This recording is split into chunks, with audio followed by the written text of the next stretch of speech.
அழிவு. உன் தேவனாகிய கர்த்தர் உனக்கு விதித்த அவருடைய கற்பனைகளையும் கட்டளைகளையும் கைக்கொள்ளும்படி நீ அவர் சத்தத்திற்கு செவிகொடாதபடியினால் இந்த சாபங்கள் எல்லாம் உன்மேல் வந்து நீ அழியும் மட்டும் உன்னை தொடர்ந்து பிடித்து உன்னிலும் உன் சந்ததியிலும் என்றைக்கும் அடையாளமாகவும் அற்புதமாகவும் இருக்கும்.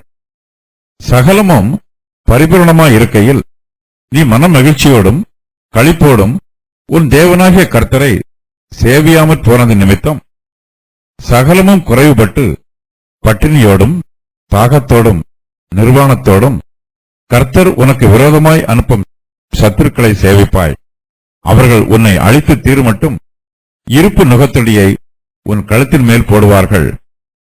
கிழவன் என்று முகம் பாராமலும் வாலிபன் என்று இறங்காமலும் இருக்கும் கொடிய முகமுள்ளதும் உனக்கு தெரியாத பாசியை பேசுகிறதுமான ஜாதியை வெகு தூரத்திலுள்ள பூமியின் கடையாந்திரத்திலிருந்து கர்த்தர் உன்மேல் கழுகு பறக்கும் வேகமாய் வரப்பண்ணுவார். நீ அழியுமட்டும் அந்த ஜாதியான் உன் மிருக ஜீவன்களின் பலனையும் உன் நிலத்தின் கனியையும் புசிப்பான். அவன் உன்னை அழித்து தீருமட்டும் உன் தானியத்திலும் திராட்சரசத்திலும் எண்ணெயிலும் உன் மந்தைகளில் உள்ள ஆடு மாடுகளிலும் உனக்கு ஒன்றும் மீதியாக வைக்க மாட்டான். உன் தேசமெங்கும் நீ நம்பியிருக்கும் உயரமும் அரணிப்புமான உன் மதில்கள் விழுமளவும் அவன் உன் வாசல்கள் எங்கிலும் உன்னை முற்றுகை போடுவான். உன் தேவனாகிய கர்த்தர் உனக்கு கொடுத்த உன்னுடைய தேசமெங்கும் உள்ள உன்னுடைய வாசல்கள் தோறும் உன்னை முற்றுகை போடுவான். உன் சத்துருக்கள் உன்னை முற்றுகை போட்டு நெருக்கும் காலத்தில் உன் தேவனாகிய கர்த்தர் உனக்கு கொடுத்த உன் கற்ப கனியான உன் புத்திர புத்திரிகளின் மாம்சத்தை தின்பாய். உன் சத்துருக்கள் உன் வாசல்களில் எங்கும் உன்னை முற்றுகை போட்டு நெருக்கும் காலத்தில் உன்னிடத்தில் செருக்கும் சுக செல்வமுள்ள மனிதன் சகலத்தையும் இழந்து தன் இல்லாமையினாலே தான் தின்னும் தன் பிள்ளைகளின் மாம்சத்திலே தன் சகோதரனுக்காகிலும் தன் மார்பில் இருக்கிற மனைவிக்காகிலும் தனக்கு மீந்திருக்கிற தன் மக்களில் ஒருவனுக்காகிலும் கொஞ்சமேனும் கொடாதபடி அவர்கள் மேல் வன் கண்ணாயிருப்பான். உன்னிடத்தில் சுக செல்வத்தினாலும் செருக்கினாலும் தன் உள்ளங்காலை தரையின் மேல் வைக்க அஞ்சின செருக்கும் சுக செல்வமுள்ள ஸ்திரீ தன் கால்களின் நடுவே புறப்பட்ட தன் நஞ்சுக்கொடிய நிமித்தமும் தான் பெற்ற பிள்ளைகளின் நிமித்தமும் தன் மார்பில் இருக்கிற புருஷன் மேலும் தன் குமாரன் மேலும் தன் குமாரத்தியின் மேலும் வன் கண்ணாயிருப்பாள். உன் சத்துருக்கள் உன் வாசல்களில் உன்னை முற்றுகை போட்டு நெருக்கும் காலத்தில் சகலமும் குறைவுபடுவதனால் அவைகளை ரகசியமாய் தின்னுவான். உன் தேவனாகிய கர்த்தர் என்னும் மகிமையும் பயங்கரமுமான நாமத்திற்கு பயப்படும்படிக்கு நீ இந்த புஸ்தகத்தில் எழுதியிருக்கிற இந்த நியாயப்பிரமாண வார்த்தைகளின்படியெல்லாம் நடக்க கவனமாயிராவிட்டால் கர்த்தர் நீங்காத பெரிய வாதைகளாலும் நீங்காத கொடிய ரோகங்களாலும் உன்னையும் உன் சந்ததியையும் அதிசயமாய் வாதித்து நீ கண்டு பயந்த எகிப்து வியாதிகளெல்லாம் உன்மேல் வருவிப்பார். அவைகள் உன்னை பற்றிக் கொள்ளும். இந்த நியாயப்பிரமாண புஸ்தகத்தில் எழுதியிராத எல்லா பிணியையும் வாதையையும் நீ அழியுமளவும் கர்த்தர் உன்மேல் வரப்பண்ணுவார். திரட்சியிலே வானத்து நட்சத்திரங்களைப் போல இருந்த நீங்கள் உங்கள் தேவனாகிய கர்த்தரின் சத்தத்திற்கு செவிகொடாமற் போனதினால் கொஞ்சம் ஜனமாய்ப் போவீர்கள். கர்த்தர் உங்களுக்கு நன்மை செய்யவும் உங்களை பெருக பண்ணவும் எப்படி உங்கள் மேல் ரம்மியமாய் இருந்தாரோ அப்படியே கர்த்தர் உங்களை அழிக்கவும் உங்களை அதம் பண்ணவும் ரம்மியமாயிருப்பார். நீங்கள் சுதந்திரிக்கப் போகிற தேசத்திலிருந்து பிடுங்கி போடப்படுவீர்கள். கர்த்தர் உன்னை பூமியின் ஒரு முனை துவக்கி பூமியின் மறுமுனை மட்டும் இருக்கிற எல்லா ஜனங்களுக்குள்ளும் சிதற அடிப்பார். அங்கே நீயும் உன் பிதாக்களும் அறியாத மரமும் கல்லுமான அந்நிய தேவர்களை சேவிப்பாய். அந்த ஜாதிகளுக்குள்ளே உனக்கு இளைப்பாறுதல் இராது. உன் உள்ளங்கால்கள் தங்கித் தரிக்க இடமும் இராது. அங்கே கர்த்தர் உனக்கு தத்தளிக்கிற இருதயத்தையும் சோர்ந்து போகிற கண்களையும் மன சஞ்சலத்தையும் கொடுப்பார். உன் ஜீவன் உனக்கு சந்தேகத்தில் ஊசலாடும். உன் ஜீவனைப் பற்றி நம்பிக்கை இல்லாமல் இரவும் பகலும் திகில் கொண்டிருப்பாய். நீ பயப்படும் உன் இருதயத்தின் திகிலினாலும் உன் கண்கள் காணும் காட்சியினாலும் விடிய காலத்தில் எப்பொழுது சாயங்காலம் வருமோ என்றும் சாயங்காலத்தில் எப்பொழுது விடியற்காலம் வருமோ என்றும் சொல்லுவாய். இனி காணாதிருப்பாய் என்று நான் உனக்கு சொன்ன வழியாய் கர்த்தர் உன்னை கப்பல்களிலே எகிப்துக்கு திரும்ப கொண்டு போக பண்ணுவார். அங்கே உங்கள் சத்துருக்களுக்கு வேலைக்காரராகவும் வேலைக்காரிகளாகவும் விற்கப்படுவீர்கள். உங்களை கொள்வாரும் இல்லாதிருப்பார்கள் என்றான். தெய்வ பக்தி இல்லாதவர்களுக்கும் அக்கிரமக்காரருக்கும் விரோதமாக தேவ கோபம் வெளிப்படுத்தப்பட்டிருக்கிறது. கர்த்தருடைய கற்பனைகளை கைக்கொள்ளாதவர்கள் மீது சாபம் வரும். அந்த சாபங்கள் அவர்களை அழித்து போடும். கீழ்ப்படியாமையினால் சாபம் வருகிறது, சாபத்தினால் அழிவு வருகிறது. அது மேலோட்டமாக வந்து சீக்கிரத்தில் மறைந்து போகாது. கர்த்தருடைய கோபம் அக்கிரமக்காரர் மீது வரும்போது அது அவர்களை அழித்து போடும் மட்டும் அவர்களை தொடர்ந்து பிடிக்கும். ஒரு மனுஷன் மீது சாபம் வரும்போது அதன் பின் விளைவுகள் மிகவும் பயங்கரமானதாக இருக்கும்.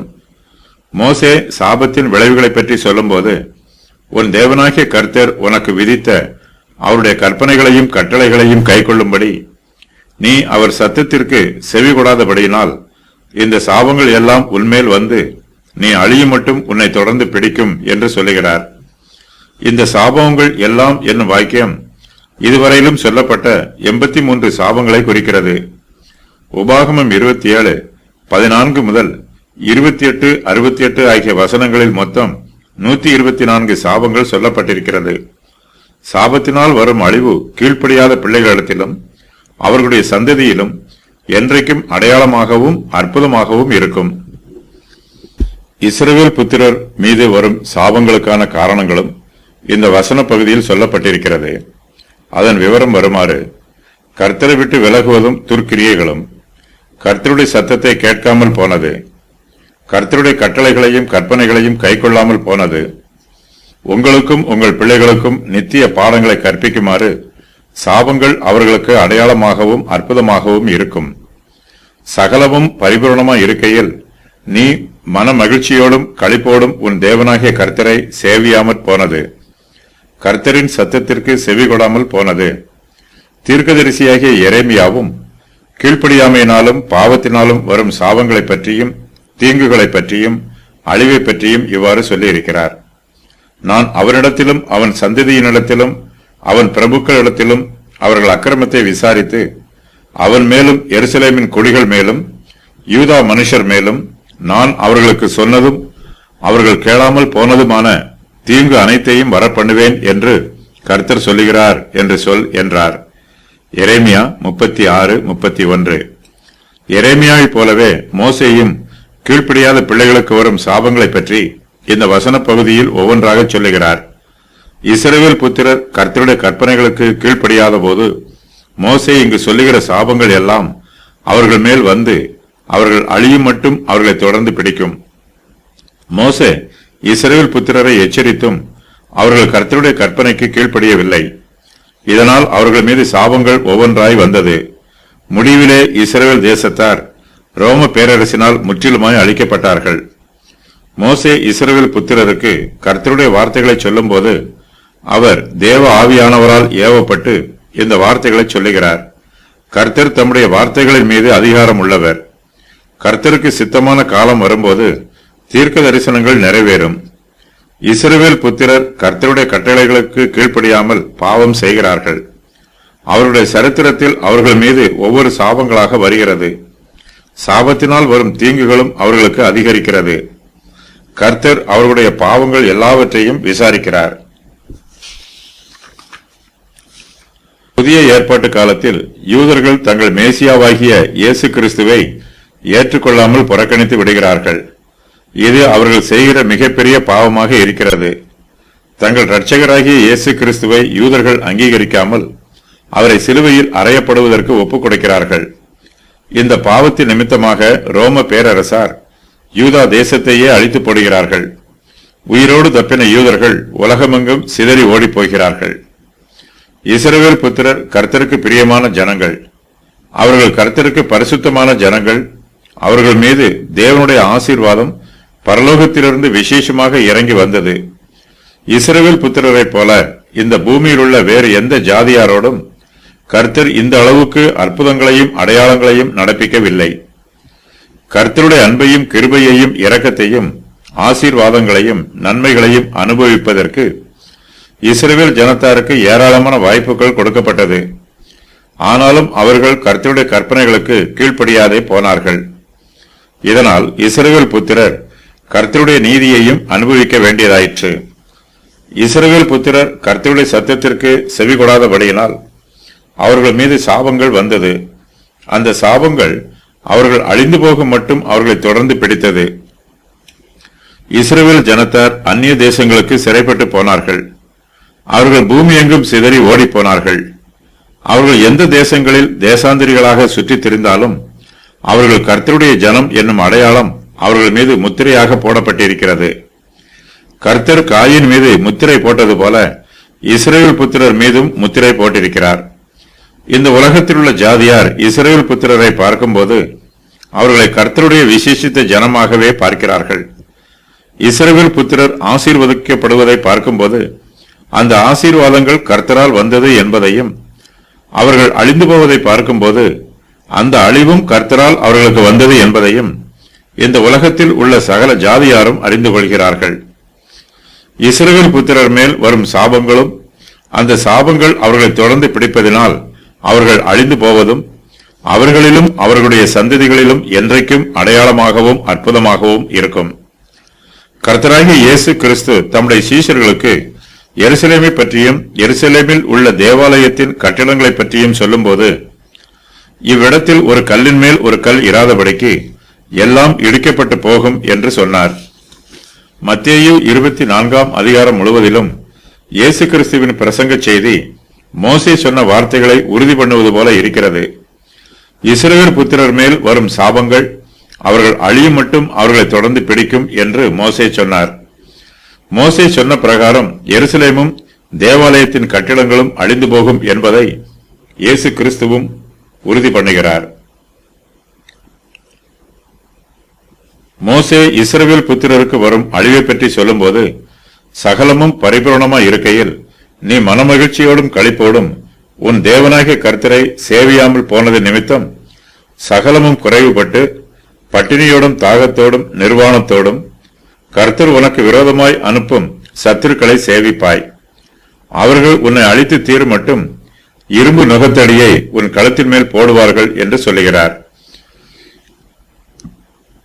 இஸ்ரவேல் புத்திரருக்கு ரோம பேரரசின் மூலமாக அழிவு வரும் என்பதை மோசே தீர்க்க தரிசனமாக சொல்லுகிறார் என்று வேத பண்டிதர்கள் இந்த வசன பகுதிக்கு விளக்கம் சொல்லுகிறார்கள்.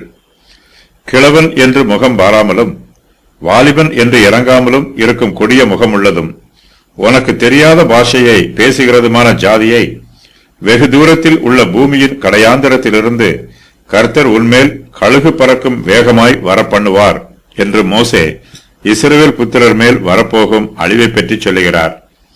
இஸ்ரவேல் தேசத்தார் மீது யுத்தம் பண்ண வருகிற விரோதிகளை பற்றி இந்த வசன பகுதியில் சொல்லப்பட்டிருக்கிறது. அவர்களை பற்றிய விவரம் வருமாறு: அந்நிய ஜாதி, கழுகு போல வேகமாய் பறக்கும் ஜாதி, தெரியாத பாஷை பேசும் ஜாதி, வேகமாய் வந்து தாக்கும் ஜாதி, இரக்கம் காண்பிக்காத ஜாதி, அழிக்கும் ஜாதி, இஸ்ரவேல் தேசத்தை முழுவதுமாக அழிக்கும் மட்டும் தீர்மானமாய் இருக்கும் ஜாதி. இஸ்ரவேல் புத்திரர் மீது யுத்தம் பண்ண வருகிற அந்நிய ஜாதியை பற்றி வேத பண்டிதர்கள் பலவிதமாக விளக்கம் சொல்லுகிறார்கள். அதன் விவரம் வருமாறு: அசீரியர். உபாகமம் 28:48 முதல் 57 வரை உள்ள வசனங்களை இவர்கள் முதலாவதாக நிறைவேற்றினார்கள். வடக்கு ராஜ்யத்தில் 10 கோத்திரங்களை இவர்கள் முழுவதுமாக அழித்தார்கள். பாபிலோனியர். இவர்களும் உபாகமம் 28:48 முதல் 57 வரை உள்ள வசனங்களை நிறைவேற்றினார்கள். தெற்கு ராஜ்யத்தின் 2 கோத்திரங்களை இவர்கள் முழுவதுமாக அழித்தார்கள். அசீரியர் 10 கோத்திரங்களை அழித்து 133 வருஷங்களுக்கு பின்பு பாபிலோனியர் 2 கோத்திரங்களை அழித்தார்கள். பாபிலோனும் அதன் ராஜாவாகிய நேபுகாத் நேச்சாரும் கழுகுக்கு ஒப்பிட்டு கூறப்பட்டிருக்கிறார்கள். ரோம பேரரசு. உபாகமம் 28:48 முதல் 57 வரை உள்ள வசனங்களை இவர்கள் இறுதியாக நிறைவேற்றுகிறார்கள். யூதாவின் ராஜ்யத்தை பாபிலோனியர் அழித்து 686 வருஷங்களுக்கு பின்பு ரோம பேரரசார் மீதமுள்ள இஸ்ரவேல் புத்திரரை அழித்து போட்டார்கள். கிபி 70ஆம் வருஷத்திற்கு பின்பு இஸ்ரவேல் புத்திரர் உலகமெங்கும் சிதறி போனார்கள். இஸ்ரவேல் தேசத்தார் மீது அந்நிய தேசத்தார் யுத்தம் பண்ண வருவார்கள். அவர்கள் வெகு தூரத்தில் உள்ள பூமியின் கடையாந்தரத்திலிருந்து வருவார்கள். இந்த வாக்கியம் ரோம பேரரசை குறிக்கிறது என்று வேத பண்டிதர்கள் விளக்கம் சொல்லுகிறார்கள். அவர்கள் கழுகு பறக்கும் வேகமாய் இஸ்ரவேல் புத்திரர் மேல் வருவார்கள். ரோம பேரரசின் சேனைக்கு கழுகானது அடையாளமாய் இருக்கிறது. கர்த்தராகிய இயேசு கிறிஸ்து யூதா தேசத்தின் அழிவை தீர்க்க தரிசனமாய் சொல்லும் போது மோசே சொன்ன தீர்க்க தரிசனத்தையும் அவர் சொன்ன அடையாளத்தையும் உறுதி பண்ணுகிறார். பிணம் எங்கேயோ அங்கே கழுகுகள் வந்து கூடும் என்று கிறிஸ்துவானவர் சொல்லுகிறார். இஸ்ரவேல் புத்திரருக்கு விரோதமாக யுத்தம் பண்ண வருகிற ஜாதியார் அவர்களை முற்றிலுமாய் அழித்து போடுவார்கள். மோசே இதை பற்றி சொல்லும் போது, நீ அழியும் மட்டும் அந்த ஜாதியான் உன் மிருக ஜீவன்களின் பலனையும் உன் நிலத்தின் கனியையும் புசிப்பான். அவன் உன்னை அழித்து தீரும் மட்டும் உன் தானியத்திலும் திராட்சை ரசத்திலும் எண்ணெயிலும் உன் மந்தைகளில் உள்ள ஆடு மாடுகளிலும் உனக்கு ஒன்றும் மீதியாக வைக்க மாட்டான் என்று சொல்லுகிறார். அந்நிய தேசத்தின் சேனையில் உள்ளவர்கள் இஸ்ரவேல் தேசத்தின் கனிகளையெல்லாம் புசிப்பார்கள். இஸ்ரவேல் புத்திரருக்கு மீதியாக ஒன்றும் இல்லாதவாறு அந்நிய தேசத்தாரே எல்லாவற்றையும் தங்களுக்கு எடுத்துக்கொண்டு போய்விடுவார்கள். ரோம பேரரசார் ஒரு தேசத்திற்கு விரோதமாக யுத்தம் பண்ண போகும்போது அந்த தேசத்தை முற்றிலுமாக அழித்து போடுவது வழக்கம். ரோம பேரரசின் போர் சேவகர்கள் அந்த தேசத்தில் ஒன்றையும் மீதியாக வைக்காமல் எல்லாவற்றையும் தங்கள் தேசத்திற்கு எடுத்துக்கொண்டு போய்விடுவார்கள். இது போன்ற சம்பவமே இஸ்ரவேல் தேசத்திற்கும் ஏற்படும். இஸ்ரவேல் தேசத்தின் பட்டணங்களை எல்லாம் சத்துருக்கள் முற்றுகை போடுவார்கள். இஸ்ரவேல் புத்திரரோ தங்கள் தேவனாகிய கர்த்தரை நம்பாமல் தங்கள் உயரமான மதில்களையும் அரண்களையும் நம்புவார்கள். இஸ்ரவேல் புத்திரர் கர்த்தருடைய கட்டளைகளுக்கு கீழ்ப்படியாமல் போனதினால் சாபங்கள் அவர்கள் மேல் வந்திருக்கிறது. அவர்கள் கர்த்தரை விட்டு விலகி போனதினால் கர்த்தரும் அவர்களை விட்டு விலகி போய் விடுகிறார். கர்த்தர் இஸ்ரவேல் புத்திரரை விட்டு விலகி போகும்போது கர்த்தருடைய பாதுகாப்பும் அவர்களை விட்டு விலகி போய் விடுகிறது. கர்த்தர் தம்முடைய ஜனத்தை பாதுகாக்கவில்லை என்றால் அவர்களுக்கு மெய்யான பாதுகாப்பு எதுவும் இல்லை. கர்த்தர் தங்களை விட்டு விலகி போனாலும் கர்த்தருடைய பாதுகாப்பு தங்களுக்கு கிடைக்காதே போனாலும் இஸ்ரவேல் புத்திரர் தங்கள் பட்டணங்களில் உள்ள உயரமும் அரணிப்புமான மதில்கள் தங்களுக்கு பாதுகாப்பா இருக்கும் என்று நம்புகிறார்கள். அவர்கள் நம்புகிற மதில்கள் எல்லாம் இடிந்து விழும். மோசே இது பற்றி இஸ்ரவேல் புத்திரருக்கு சொல்லும் போது, உன் தேசமெங்கும் நீ நம்பியிருக்கும் உயரமும் அரணிப்புமான உன் மதில்கள் விழுமளவும் அவன் உன் வாசல்களில் எங்கும் உன்னை முற்றுகை போடுவான்.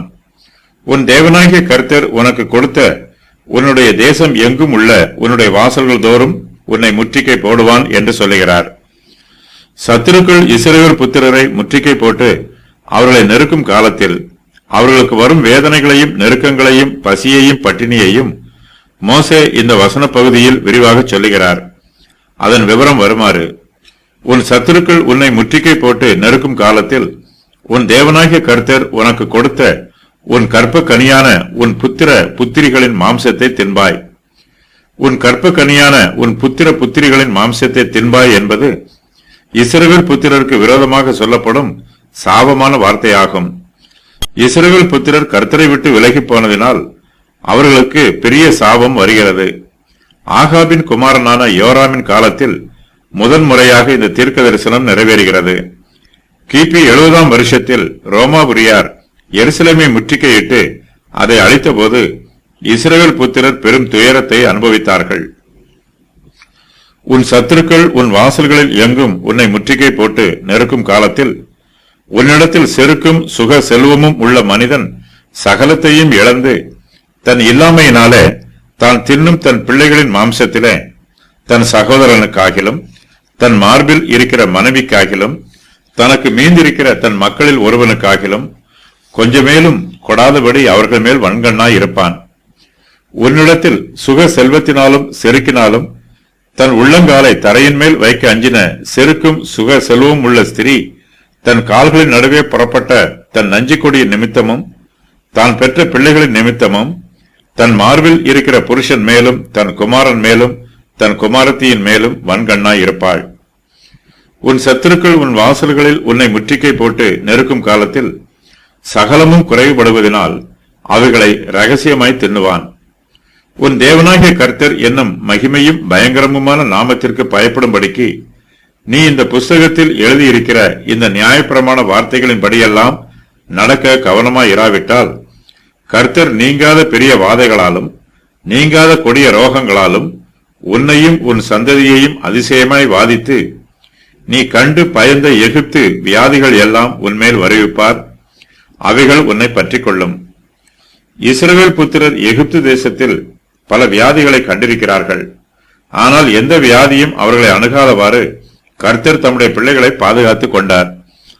இஸ்ரவேல் புத்திரர் கர்த்தருடைய கட்டளைகளுக்கு கீழ்ப்படியாமல் போனது நிமித்தமாக அவர்கள் மீது வரும் சாபங்களையும் அந்த சாபங்களினால் அவர்களுக்கு வரும் அழிவுகளையும் மோசே இந்த வசன பகுதியில் ஒவ்வொன்றாக சொல்லுகிறார். இதன் பின்பு இஸ்ரவேல் புத்திரருக்கு வரும் மொத்த அழிவை பற்றியும் சொல்லுகிறார்.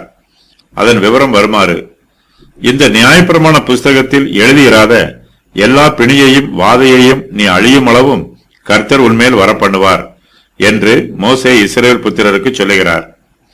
இஸ்ரவேல் புத்திரர் கர்த்தருடைய கட்டளைக்கு கீழ்ப்படிந்தால் அவர்கள் திரளான எண்ணிக்கையில் இருப்பார்கள். அவர்கள் வானத்தின் நட்சத்திரங்களைப் போலவும் கடற்கரை மணலைப் போலவும் திரளான எண்ணிக்கையில் இருக்க வேண்டியவர்கள். இஸ்ரவேல் புத்திரர் கர்த்தருடைய கற்பனைகளுக்கு கீழ்ப்படியாமல் போகும்போது ஆசீர்வாதம் அவர்களை விட்டு நீங்கி போகிறது. அவர்களுக்கு சாபம் வருகிறது. சாபத்தினால் அவர்களுக்கு அழிவு வருகிறது. இஸ்ரவேல் புத்திரர் அழியும் போது அவர்களுடைய எண்ணிக்கையும் குறைந்து போகிறது. திரட்சியிலே வானத்து நட்சத்திரங்களைப் போல இருந்த நீங்கள் உங்கள் தேவனாகிய கர்த்தரின் சத்தத்திற்கு செவிகொடாமல் போனதினால் கொஞ்சம் ஜனமாக போவீர்கள். கர்த்தர் உங்களுக்கு நன்மை செய்யவும் உங்களை பெருக பண்ணவும் எப்படி உங்கள் மேல் ரம்மியமாய் இருந்தாரோ அப்படியே கர்த்தர் உங்களை அழிக்கவும் உங்களை அதம் பண்ணவும் ரம்மியமாய் இருப்பார். நீங்கள் சுதந்திரிக்கப் போகிற தேசத்தில் இருந்து பிடுங்கி போடப்படுவீர்கள் என்று மோசே இஸ்ரவேல் புத்திரருக்கு சொல்லுகிறார். இஸ்ரவேல் புத்திரர் திரட்சியிலே வானத்து நட்சத்திரங்களைப் போல் இருந்தார்கள். இஸ்ரவேல் புத்திரரின் எண்ணிக்கை வானத்து நட்சத்திரங்களுக்கும் தூசிக்கும் கடற்கரை மணலுக்கும் ஒப்பிட்டு சொல்லப்பட்டிருக்கிறது.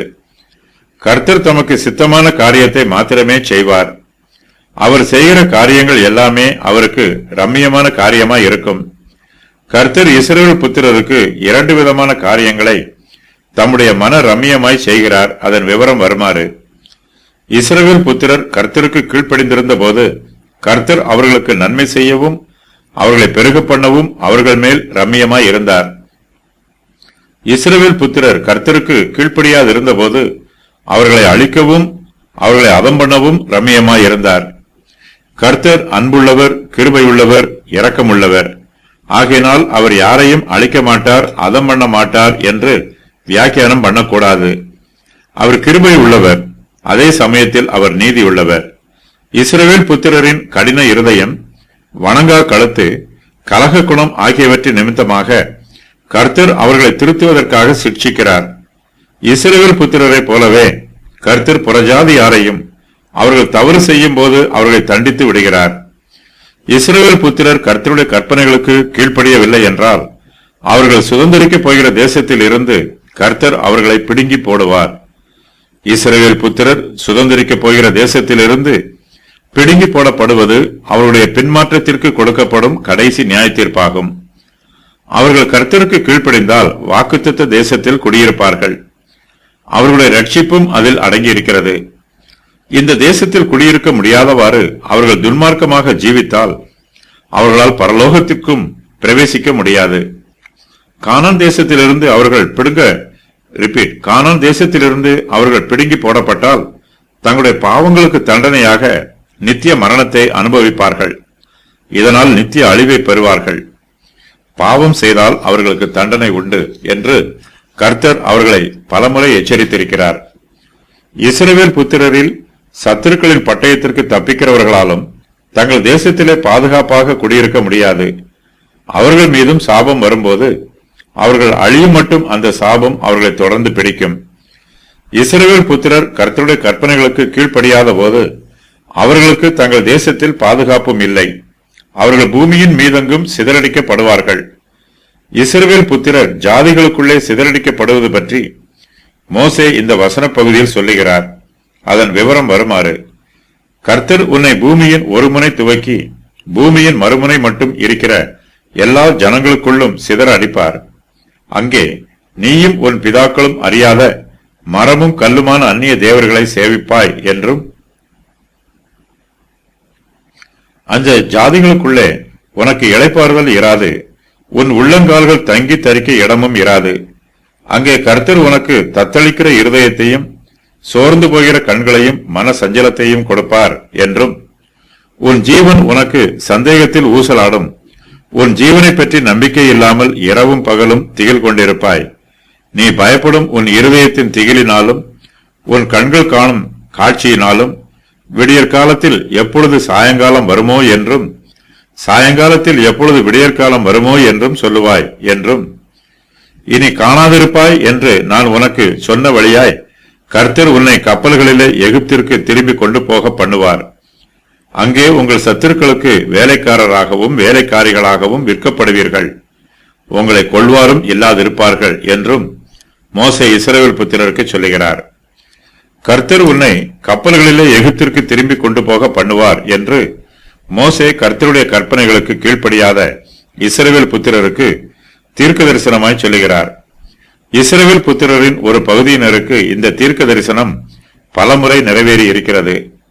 தேசங்கள் மத்தியில் இஸ்ரவேல் புத்திரர் சிதறடிக்கப்பட்டு அவர்களால் ஒடுக்கப்பட்டார்கள்.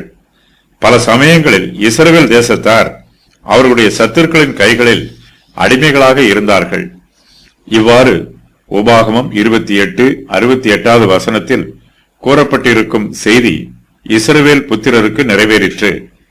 இஸ்ரவேல் புத்திரர் கர்த்தருடைய கற்பனைகளுக்கு கீழ்ப்படியவில்லை என்றால் கர்த்தர் அவர்களை பூமியின் ஒரு முனை துவக்கி பூமியின் மறுமுனை மட்டும் இருக்கிற எல்லா ஜனங்களுக்குள்ளும் சிதறடிப்பார்.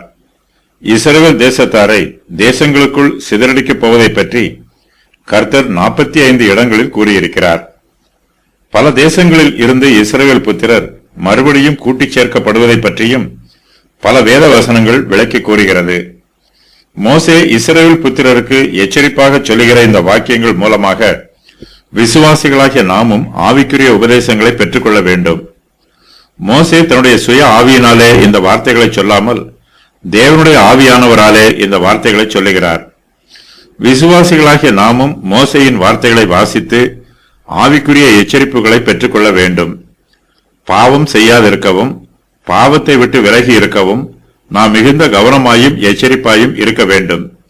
கர்த்தருடைய வார்த்தைக்கு நாம் கீழ்ப்படியும் போது நமக்கு ஆசீர்வாதமும், கீழ்ப்படியவில்லை என்றால் சாபமும் வரும். இது கர்த்தருடைய பொதுவான பிரமாணம். ஒரு சிலர் கர்த்தருடைய எச்சரிப்பின் வார்த்தைகளுக்கு செவி கொடுக்காமல் அவருடைய கோபத்திற்கும் சாபத்திற்கும் தப்பிப்பதற்கு தங்கள் சுய புத்தியை சார்ந்து குறுக்கு வழியிலே முயற்சி பண்ணுகிறார்கள். பரிசுத்த வேதாகமத்தில் இருந்து இந்த வசன பகுதியை கிழித்து போட்டால் தங்களுக்கு சாபமே வராது என்று இவர்கள் நினைக்கிறார்கள். பழைய ஏற்பாட்டு காலத்தில் யோயாக்கீம் என்னும் ராஜா எரேமியாவின் சுருளை வாசிக்க பிடிக்காமல் அதை கிழித்து அக்கினியிலே போட்டு சுட்டெரித்தான். இந்த சம்பவம் எரேமியா 36:20-26 வசன பகுதியில் எழுதப்பட்டிருக்கிறது. அதன் விவரம் வருமாறு: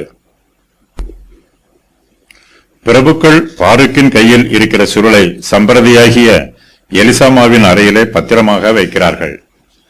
அதன் பின்பு அவர்கள் அரமனைக்கு போய் யோயாக்கீம் ராஜாவின் செவிகளுக்கு இந்த வார்த்தைகளை எல்லாம் அறிவிக்கிறார்கள். ராஜா அந்த சுருளை எடுத்துக்கொண்டு வர யெகூதி என்பவனை அனுப்புகிறான். யெகூதி அதை சம்பிரதியாகிய எலிசாமாவின் அறையிலிருந்து எடுத்துக்கொண்டு வந்து ராஜா கேட்கவும் ராஜாவினிடத்தில் நின்ற எல்லா பிரபுக்களும் கேட்கவும் வாசிக்கிறான். புஸ்தக சுருளை பாருக்கு வாசிப்பதை யோயாக்கீம் ராஜா விரும்பவில்லை. எரேமியா சொல்ல தான் எழுதின வார்த்தைகளை பாருக்கால் தெளிவாக வாசிக்க முடியும். பாருக்கு அதை அதிகாரத்தோடும் அன்போடும் வாசிப்பார். ஆனால் பாருக்கு அதை வாசிப்பதை ராஜா விரும்பவில்லை. பாருக்குக்கு பதிலாக அந்த புஸ்தக சுருளை யெகூதி வாசிக்க வேண்டும் என்று ராஜா விரும்புகிறான். கர்த்தரை கனம் பண்ணாதவர்கள் அவருடைய வார்த்தையையும் கனம் பண்ண மாட்டார்கள். கர்த்தருடைய வார்த்தையை சொல்லுகிற அவருடைய ஊழியக்காரரையும் கனம் பண்ண மாட்டார்கள். யோயாக்கீம் ராஜா கர்த்தரையும் கனம் பண்ணவில்லை, அவருடைய ஊழியக்காரரையும் கனம் பண்ணவில்லை. ராஜாவுக்கு ஆவிக்குரிய காரியங்களில் ஆர்வமில்லை. ஆகையினால் கர்த்தருடைய வார்த்தையை யார் வேண்டுமானாலும் வாசிக்கலாம் என்று தீர்மானித்து யெகூதியை வாசிக்கச் சொல்லுகிறான்.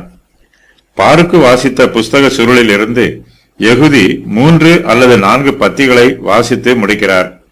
இது 9ஆம் மாதம், குளிர்காலம்.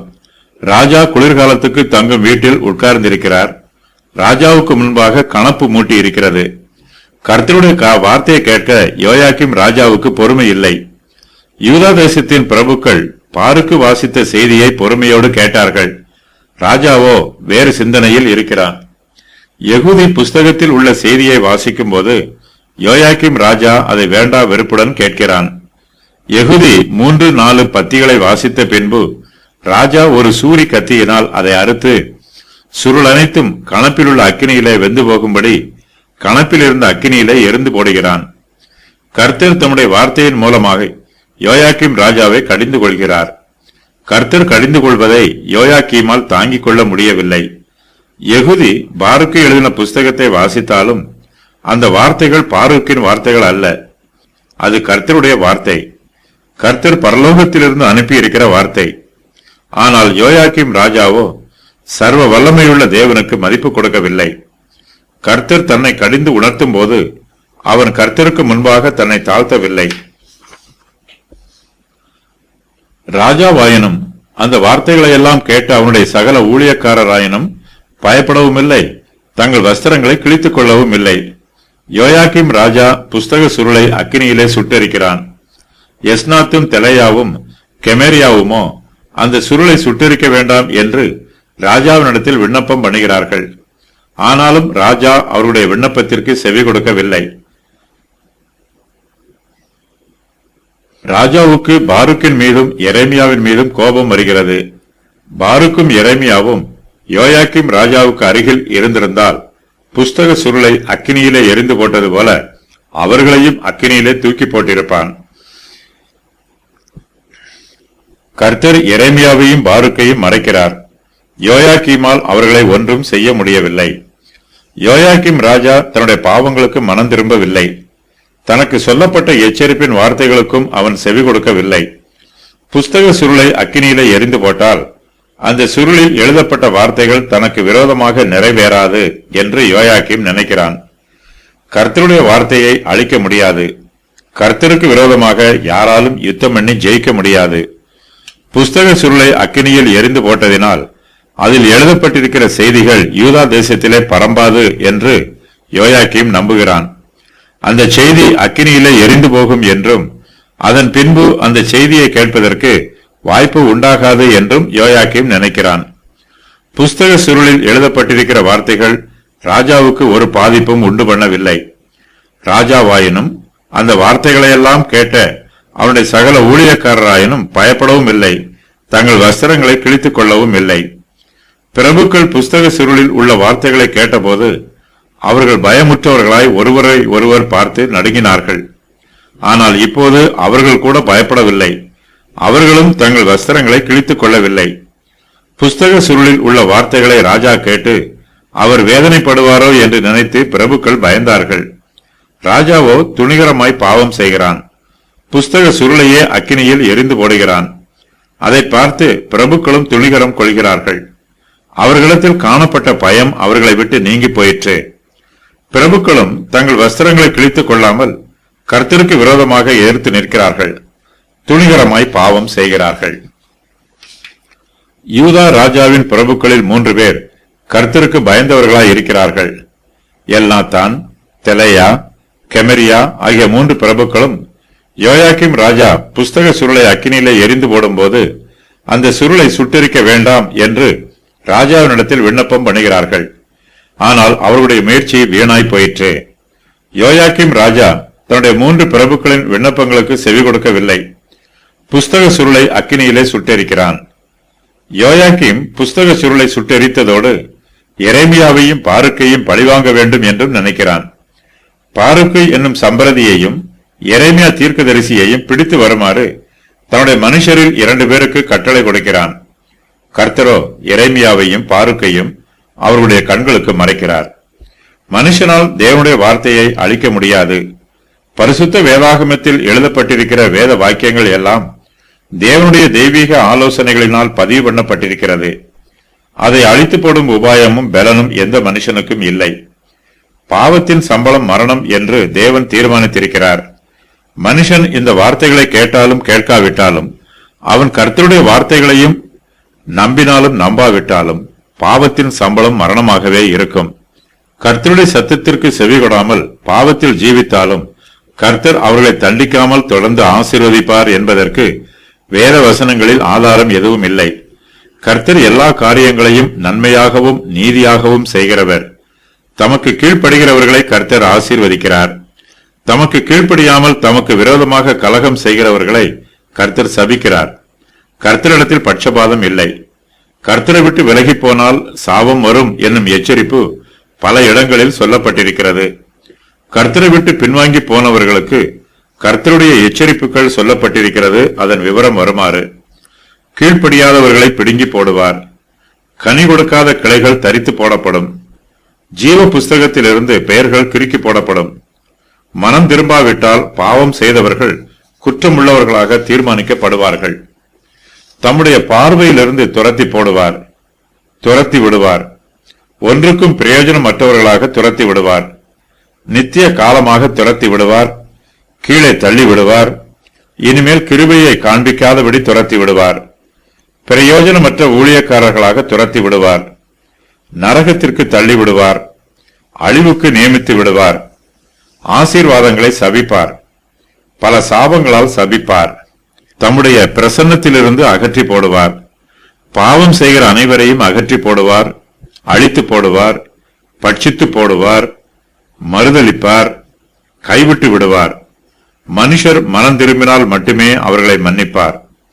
திராட்சை கொடிகள் செடிகளில் ஒட்ட வைப்பது போல மனம் திரும்பியவர்களை கிறிஸ்து மறுபடியும் ஒட்ட வைப்பார். அக்கினிக்குள் தள்ளி விடுவார், வருத்தி பட்சித்து போடுவார். தேவனை ஏற்கனவே அறிந்திருந்து அவரை மறுதலிக்கிறவர்களை கைவிட்டு விடுவார்.